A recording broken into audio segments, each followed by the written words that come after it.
I think I didn't do anything wrong, just told him to leave until he could admit he was out of line. I thought it was a simple fight, something we'd laugh about the next day.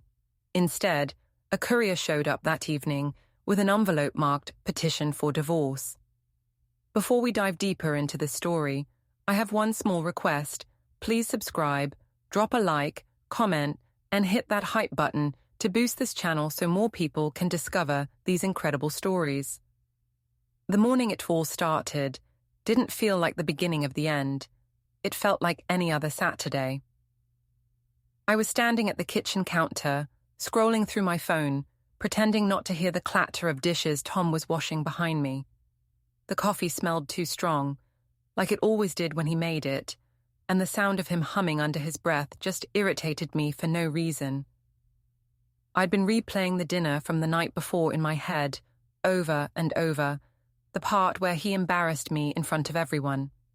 My sister Nora had been there, my parents too, and Tom just had to challenge me in front of them. I told that harmless little story about how he forgot our anniversary last year, just a quick anecdote, and he had to interrupt, correct me on the details, and say it wasn't forgetting, but being busy closing a contract. Then he said I had exaggerated the whole thing, and everyone laughed. I laughed too, but my stomach burned the whole ride home.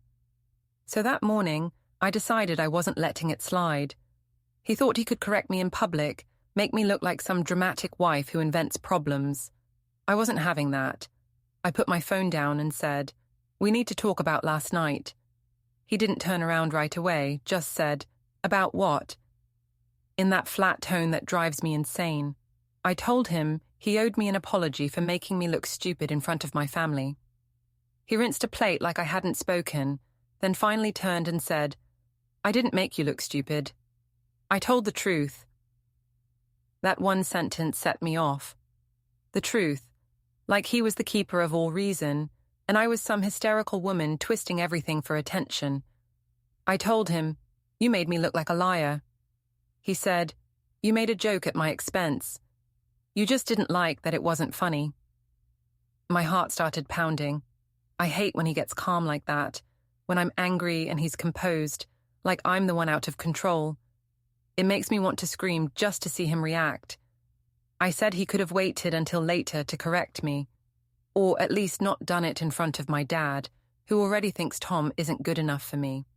He just shrugged and said my dad's opinion wasn't his problem. I told him that was exactly his problem. He doesn't care how he comes across to people. He said, "I don't live for your family's approval." And that's when I snapped. Because it wasn't about my family anymore, it was about respect. I said, "You don't live for mine either, apparently." He stared at me for a long second, then picked up his coffee and said quietly, "I'm not fighting with you." That tone, that little quiet dismissal that makes it sound like I'm the one being ridiculous. I followed him into the living room, still talking. I told him I was tired of being made the villain every time he did something wrong. He said he didn't know what I wanted from him. I told him, "An apology. Just admit you were out of line." He said, "I wasn't." That was it. That single word broke something in me. I told him if he couldn't apologize, he could leave until he figured out how to respect me. He blinked like he didn't believe I'd said it, then put his mug in the sink. "You want me to leave?" he asked. I said, "Yes. Maybe then you'll realize I'm serious." I didn't expect him to actually do it. Tom isn't impulsive. He's slow to anger, slow to act. But he walked down the hall, opened the closet, and started pulling out his overnight bag. I followed, still talking, telling him he was overreacting, that I didn't mean forever. He didn't answer. He packed a few shirts, his laptop, charger, and car keys. I said, "You're really just going to walk out?" He said, "You told me to." I could feel my pulse in my throat. It wasn't supposed to go this far. I told him, "You're being dramatic." He said, "Maybe, but at least I'm being honest." Then he zipped the bag and walked out. The door clicked shut, not slammed, not angry, just final. The silence afterward was heavy, almost smug. I stood in the middle of the living room waiting for him to come back, maybe to apologize after realizing how unfair he'd been. But the minutes passed and nothing. I texted Nora, "You won't believe this. I told Tom to leave until he apologized, and he actually left." She replied almost instantly, "Good. Maybe that'll teach him not to talk down to you." That made me feel a little better. At least, someone understood. I poured myself more coffee and started rehearsing how I'd explain it when he came back. I'd say it wasn't about last night, not really. It was about how he never takes responsibility. He always finds some quiet, logical way to twist things back on me.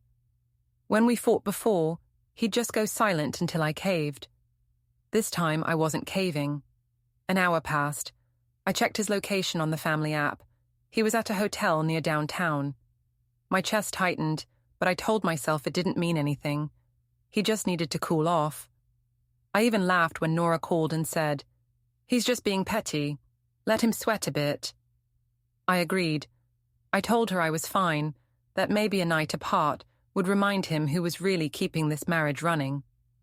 But as the day went on, the house started feeling too empty. His toothbrush was still by the sink, his jacket still on the chair, but the air felt wrong without him moving through it. I called once, straight to voicemail. I left a message saying we needed to talk like adults, that he was taking things too far. I didn't say sorry because I hadn't done anything wrong. I was standing up for myself. That's what I kept repeating in my head. I'm allowed to stand up for myself. When the kids came back from my parents' house that evening, they asked where Dad was. I said he was staying with a friend. My son Ethan asked if it was because of the argument last night. I told him not to worry, that adults fight sometimes, but everything would be fine. My daughter Lila didn't say anything, just went to her room clutching the stuffed bear Tom gave her last Christmas. Later that night, I sat on the couch scrolling through photos of us. Our wedding, birthdays, vacations. In every picture, he looked steady, calm, holding me like he was the anchor. I wondered when exactly that started to annoy me instead of comfort me. I drafted another text. "You can come back now. Let's talk." Then I deleted it. He should be the one reaching out, not me. I poured myself a glass of wine and called Nora again. She said I was right to draw a line, that men like Tom always come crawling back once they realize they've lost control. I laughed and said she was probably right. Still, my hands were shaking when I hung up. By midnight, the silence in the house felt unbearable. I lay in bed staring at the ceiling, trying to imagine him opening the door, putting his bag down, saying he was sorry. I pictured what I'd say, something gracious, something that still made me look strong. But no door opened. When my phone buzzed around 1 a.m., my heart leapt, thinking it was him. It wasn't. It was a text from Tom. Just 6 words. "You'll have my answer sooner, Lara." I read it over and over, trying to decide if it was a threat or a promise. The words didn't make sense yet. I told myself he was still angry, that he'd cool off by morning. But deep down, I felt something shift. For the first time, I wondered if maybe he wasn't coming back at all.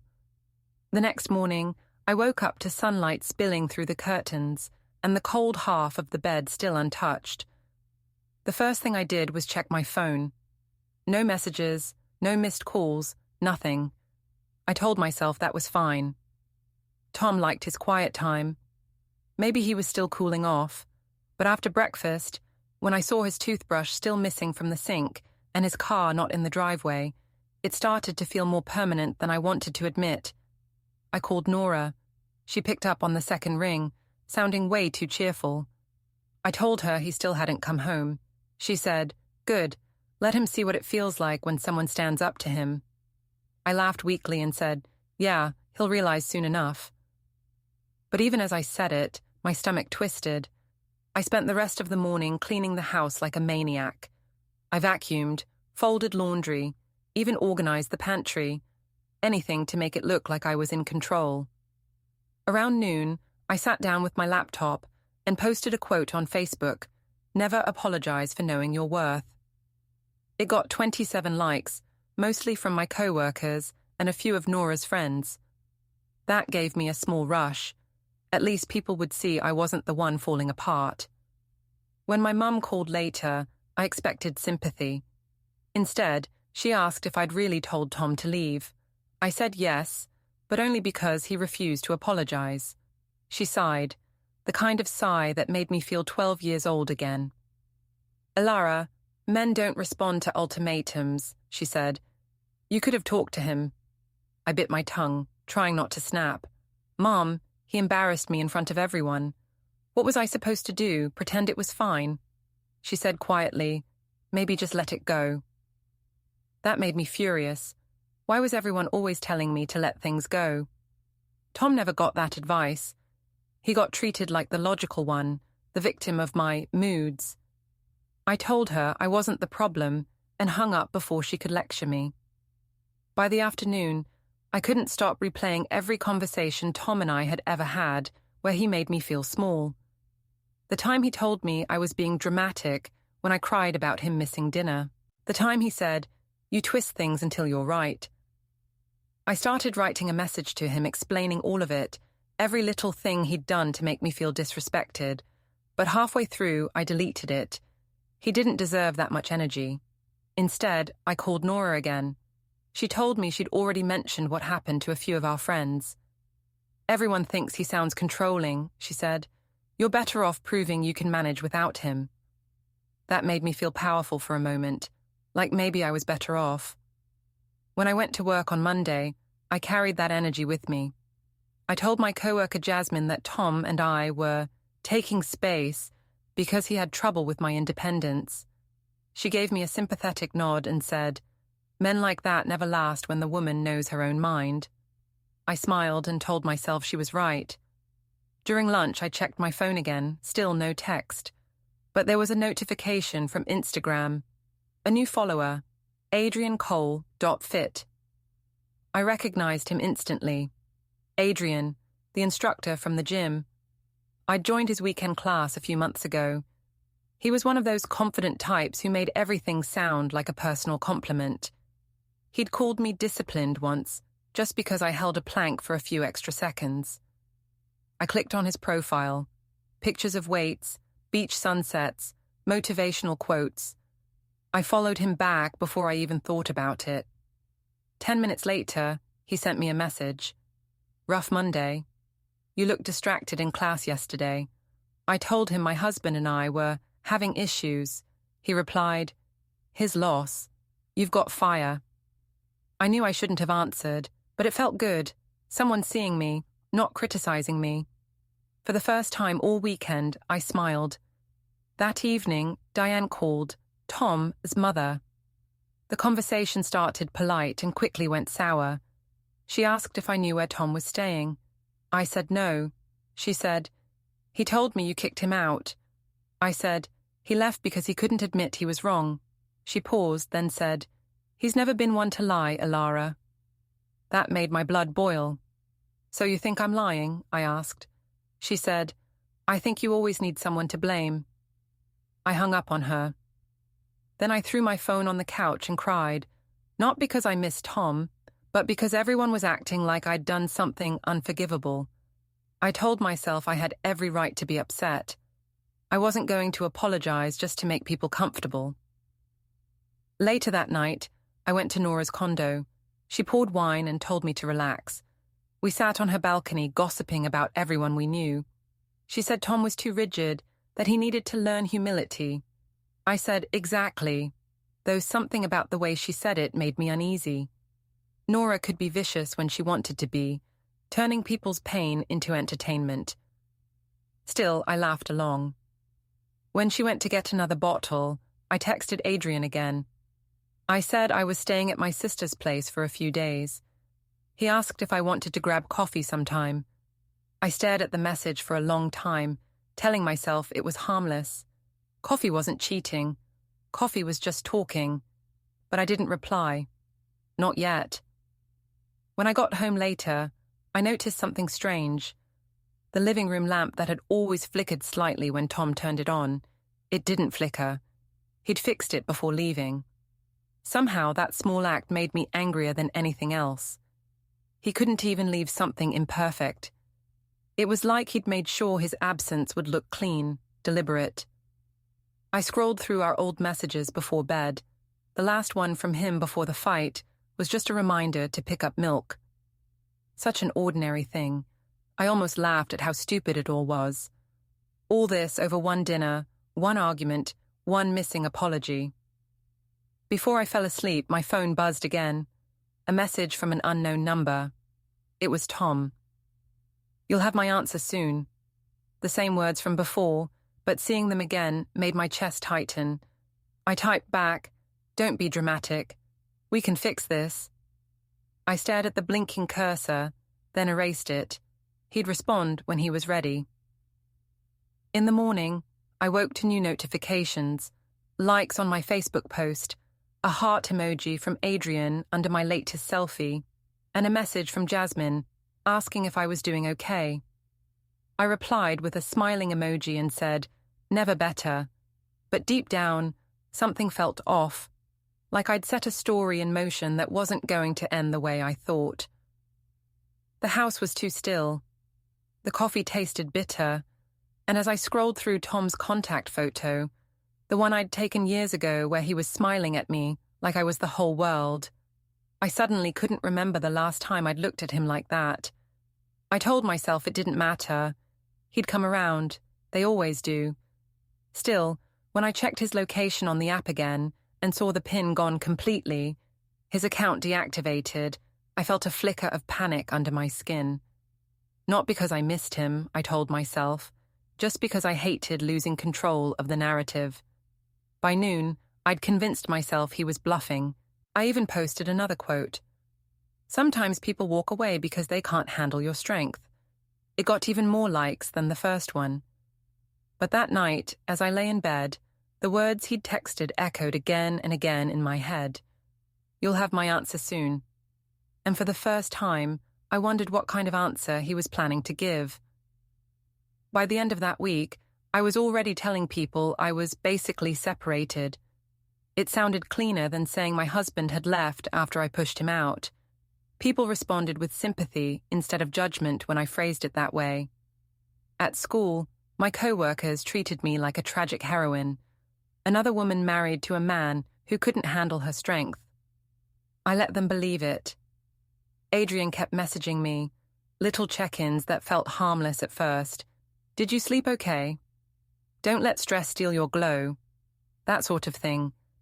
I told myself it was friendly encouragement, but I started replying faster each time. I even started dressing differently for the gym, nicer leggings, light makeup, hair done instead of in a messy bun. The first time he complimented my perfume, I said it was nothing, but inside I felt something tighten, something close to satisfaction. Nora said I needed to get out more and reminded me that Tom wasn't my responsibility anymore. I half believed her. On Saturday, she came over to help me rearrange the living room. We laughed while we moved furniture, pretending we were reclaiming my space. She took a photo of me holding a glass of wine in front of the newly arranged couch and captioned it, "New beginnings for my strong sister." It got more likes than any picture I'd posted in months. I noticed Adrian liked it too. That night, he sent me another message. "You look happier lately. Freedom suits you." I stared at it for a long time. Then I wrote back, "Sometimes you have to lose something to find yourself."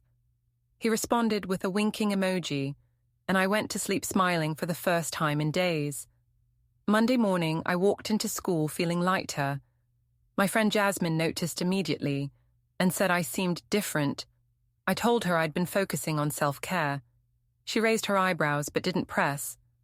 Later, during recess duty, she asked quietly if I thought Tom might come back. I said, "If he knows what's good for him, he will." But deep down, I didn't know anymore if I wanted him to. That afternoon, I met Adrian for coffee after class. It wasn't planned, not officially, but he'd texted saying he was nearby, and I told myself it would be rude not to meet. We talked for an hour, about life, ambition, how people settle too quickly. He said most people live half asleep in their relationships. I nodded, pretending I wasn't one of them. When I left, I felt flushed and alive. The next few days blurred into a rhythm I didn't recognize but didn't hate. Work, gym, texting Adrian, dinner alone. Sometimes he'd drive me home after class and wait until I was safely inside before leaving. I told myself it was just kindness. Then one night, I invited him in for a drink. We didn't cross any lines, not really. We just sat on the couch talking.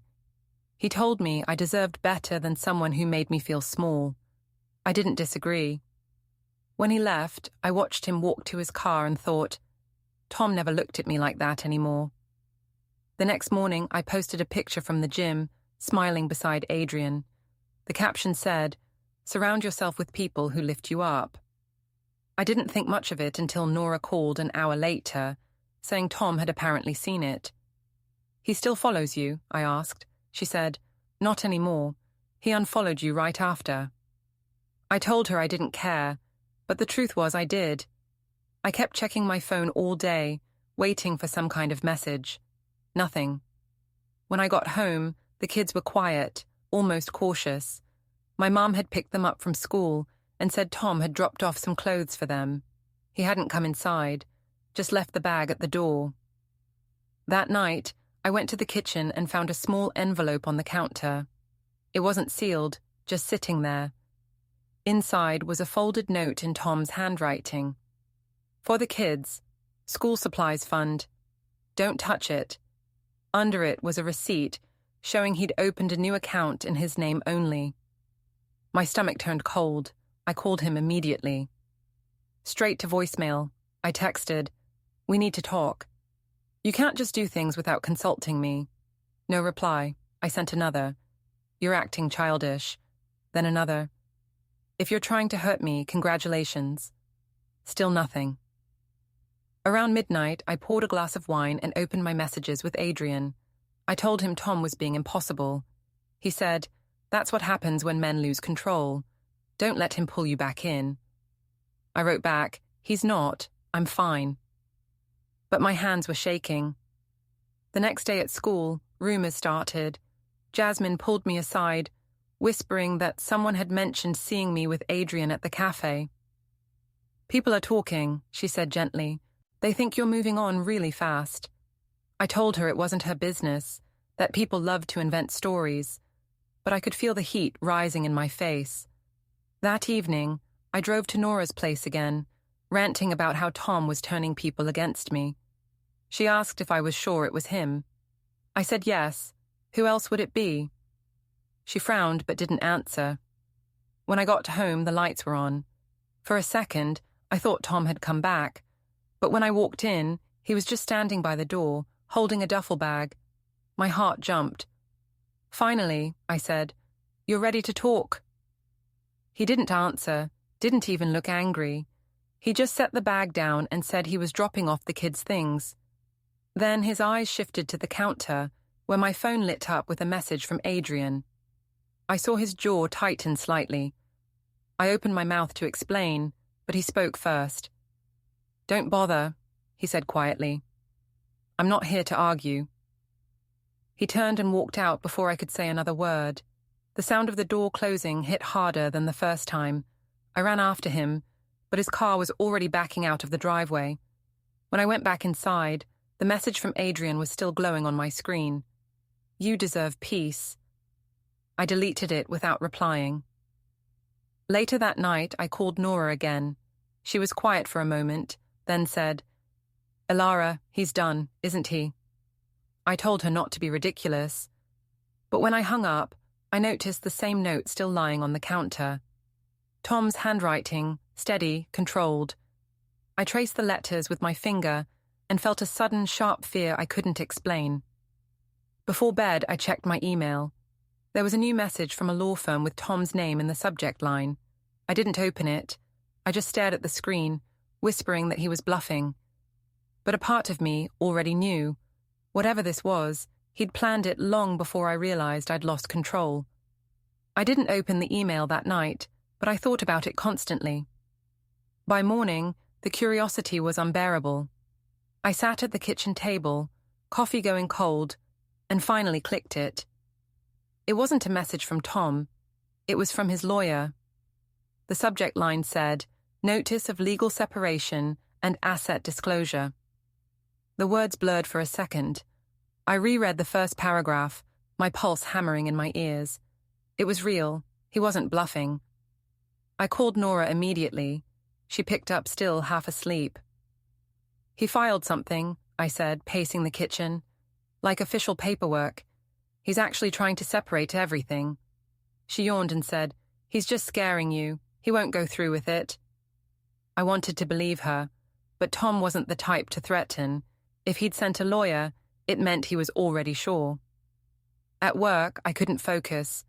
I kept checking my phone, waiting for him to message me.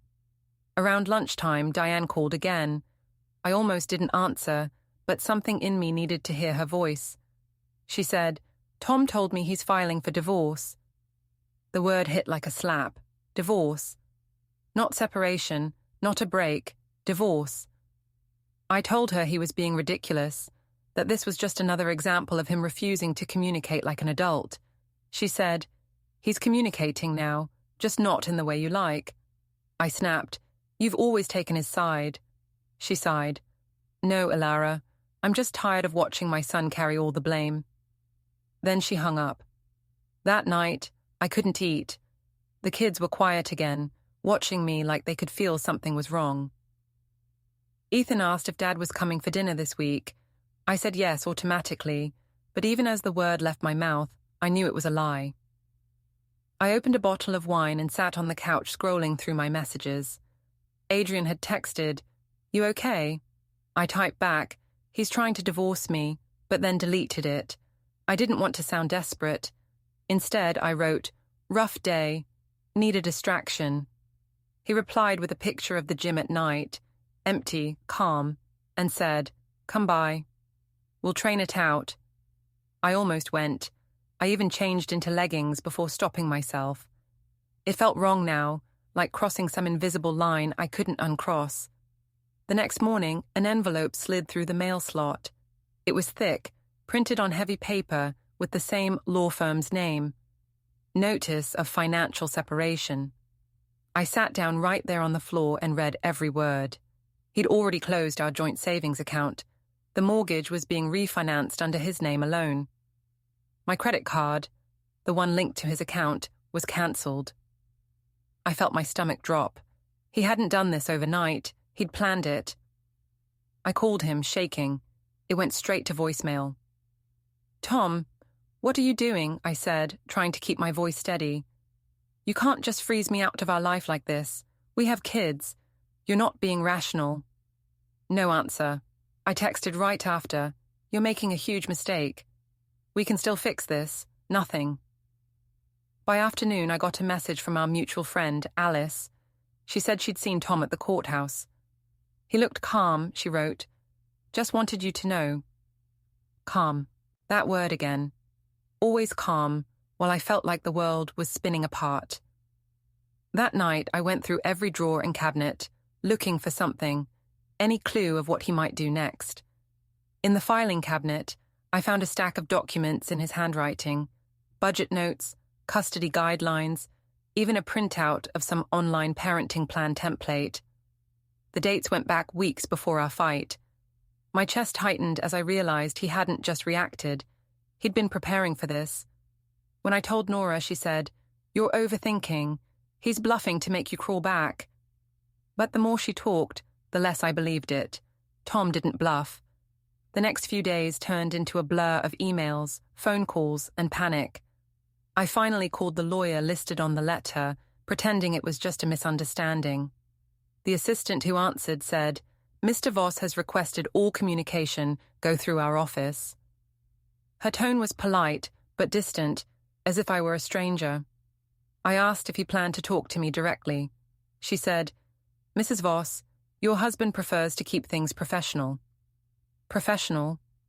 Like I was a business contract he was dissolving. That night, my mother came over to watch the kids while I tried to make sense of the paperwork. She read through a few pages, then looked at me with pity. He's protecting himself, she said. Legally, financially, emotionally. I said, he's punishing me. She shook her head. He's done being punished. Her words stung. I told her she didn't understand, that Tom had pushed me into this by being cold for years. She didn't argue. She just packed up her things and said softly, "You always have a reason, Ilara." The following morning, Jasmine stopped me in the hallway at school. She looked uneasy. "People are saying Tom filed because of, well, pictures." My stomach lurched. "What pictures?" I asked. She hesitated. "The ones from the gym. You and Adrian. They've been circulating in the local parents group." I could barely breathe. I checked Facebook the second I got home. There it was. Someone had reposted my photo with Adrian under a thread about teachers setting examples. The comments were brutal. Words like unprofessional and inappropriate filled the screen. My hands went cold. That night, Nora came over again, but for once she didn't have much to say. She scrolled through her phone and muttered, "You might need a lawyer of your own." I laughed too loud, said she was overreacting, but inside, I felt the truth settle heavy in my chest. The next day, a courier arrived at the door with another thick envelope. This one stamped custody proposal. I barely made it through the first paragraph before I started shaking. He wasn't taking the kids away, not completely. He was offering shared custody, but the terms made it clear. He was the stable parent. I called his mother, furious. "How could you let him do this?" I shouted. She said, "I didn't let him do anything. You did." Then she hung up. When the house went quiet again, I sat at the table staring at the papers spread out before me. Every page was neat, precise, emotionless. It wasn't revenge, it was order. Tom's kind of order. He was rewriting our life without me in it. For the first time since that night I told him to leave, I felt something close to fear. Not of losing him, but of realizing he'd already built a world that didn't include me. And all I could do now was watch him sign it into existence. I didn't sleep that night. Every time I closed my eyes, I saw those papers. Clean lines, stamped seals, my name written like it belonged in a file cabinet. By morning, I looked like I hadn't slept in days. The school principal called me into his office before first bell. He said there'd been concerns from parents about my social media presence. My stomach dropped. I asked what he meant, and he showed me the same photo from the gym, the one of me smiling beside Adrian. Someone had sent it anonymously. I tried to laugh it off, saying it was harmless, that people were twisting things. He didn't look convinced. "You're entitled to your private life," he said, "but when it becomes public, it affects perception." I wanted to scream. Perception. That was all anyone cared about now, how things looked, not what they were. At lunch, Jasmine stopped by my classroom with a coffee. She looked uncomfortable. "Tom came by the office this morning," she said. I blinked. "What?" "He needed copies of some of the kids' school forms. He looked calm." That word again. Calm, she added. "He didn't ask about you, just the forms." I laughed, sharp and too loud. "Of course he didn't. He's probably thrilled to look like the composed one." She didn't answer, just touched my shoulder gently before leaving.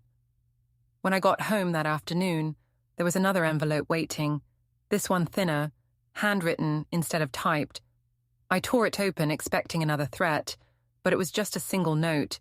"Please review attached documents for disclosure meeting." Underneath was a photocopy of messages between me and Adrian. My throat went dry. They weren't even explicit, but they were enough, flirtatious, suggestive, full of things that could be twisted into evidence. I sat on the floor, staring at the printouts. He'd gone through my phone somehow, or maybe he'd had access all along. I called him immediately, voice shaking. "Tom, what is this? Are you spying on me now?" He didn't answer, so I left a voicemail. "You're really trying to destroy me over a few texts? You're sick." That night, Nora came over, and I shoved the papers at her. Look at this. He's building a case against me. She skimmed through them, then sighed. Honestly, Alara, it doesn't look great. I glared at her. You're supposed to be on my side. She said quietly, I am, but you keep giving him ammunition. That made me furious. So now it's my fault, I snapped. He humiliated me, abandoned me, and now he's pretending to be some victim while I'm the villain. Nora didn't argue. She just said, You need a lawyer. I didn't want a lawyer. I wanted Tom to call and admit this was all for show, that he just wanted to scare me. But the next morning, I got another message from his attorney scheduling a mediation appointment. It was official now. The meeting was at a law office downtown.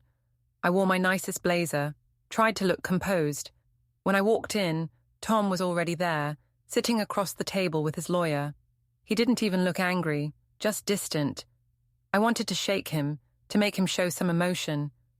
Instead, I said coldly, I see you've gone all out. He said, It's time to be practical. His lawyer went through everything. Assets, accounts, custody. My name appeared less and less as the pages went on.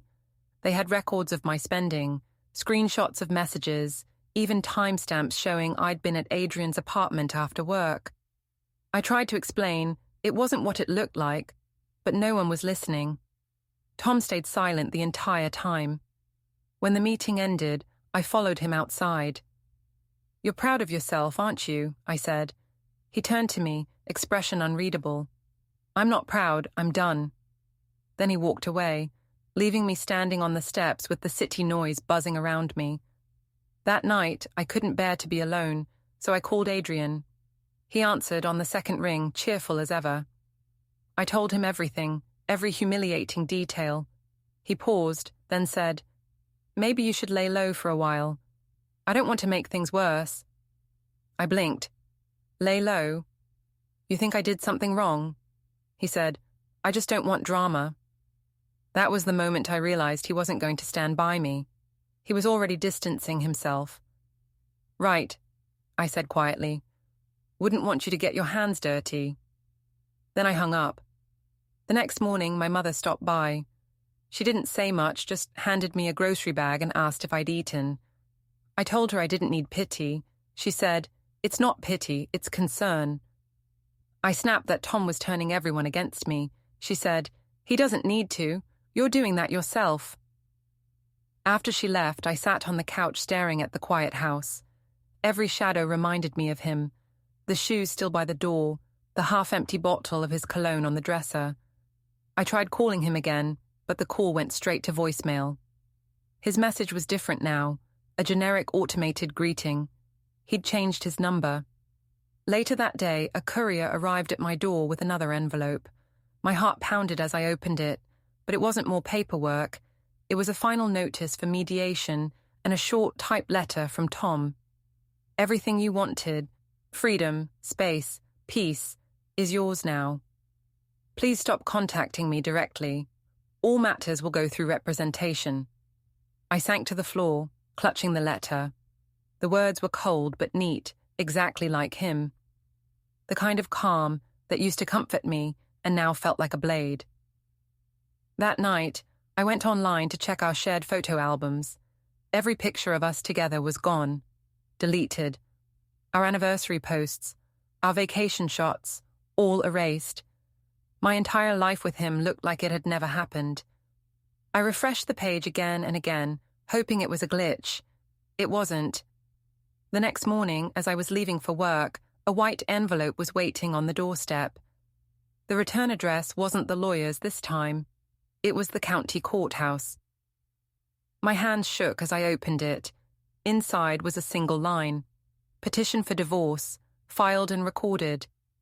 I dropped it, the paper fluttering onto the welcome mat. I stood there in my coat, the cold morning air cutting through me. For weeks, I'd told everyone he was overreacting, that he'd calm down. Now the proof was in my hands, final, unshakable. I thought I'd feel anger or panic, but all I felt was quiet disbelief. Somehow, while I'd been spinning stories and chasing validation, Tom had turned silence into power, and now his silence had ended everything. The courthouse was colder than I expected. Everything smelled like paper and disinfectant. I sat in the hallway outside the mediation room, holding the final decree. My lawyer said it was straightforward, that Tom had agreed to fair terms, no surprises. That almost made it worse. He hadn't punished me, he'd just erased me. When he walked past with his attorney, he nodded politely, like I was someone he used to know from work. No anger, no triumph, just quiet distance. I wanted to call his name, to make him look at me, but the words stuck in my throat. After it was over, I drove home and stood in the empty living room. The walls looked bigger somehow. His shoes were gone. His scent was gone. Even the photo hooks were bare. A courier had dropped off one last envelope while I was gone, my copy of the signed decree. I traced his signature at the bottom, neat and steady. The date written beside it stopped me cold, the same day I told him to leave. He'd already decided. All my shouting, my threats, my pride, it had never mattered. I whispered into the silence. You should have just apologized, knowing he already had. With that signature. Don't forget to hit like, subscribe, and turn on the bell so you don't miss the next story. Write in the comments from which city you are watching.